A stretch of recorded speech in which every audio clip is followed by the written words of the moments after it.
टोकावडे येथे गतिरोधक टाकण्याची मागणी।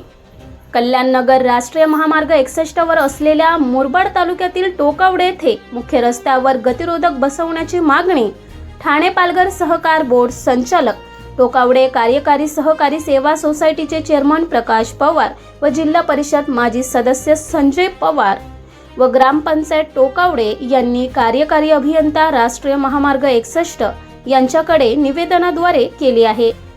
राष्ट्रीय महामार्ग 61 या मुख्य रस्त्यावर टोकावडे हे परिसराच्या दृष्टीने बाजारपेठेचे महत्त्वाचे केंद्र आहे।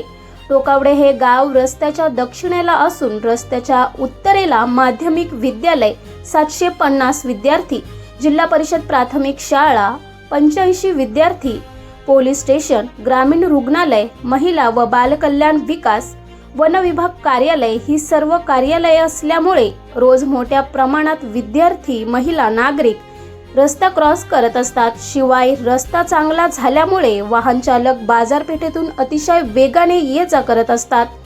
यामुळे मोठा अपघात होण्याची शक्यता आहे। म्हणून अपघाताची मोठी घटना टाळण्यासाठी तत्काळ राष्ट्रीय महामार्ग कार्यालयाकडून मुख्य रस्त्यावर गतिरोधक टाकण्याची व्यवस्था करावी अशी मागणी ग्रामस्थ प्रकाश पवार व संजय पवार यांनी केली आहे। ब्युरो रिपोर्ट, लोकहिंद वृत्तवाहिनी।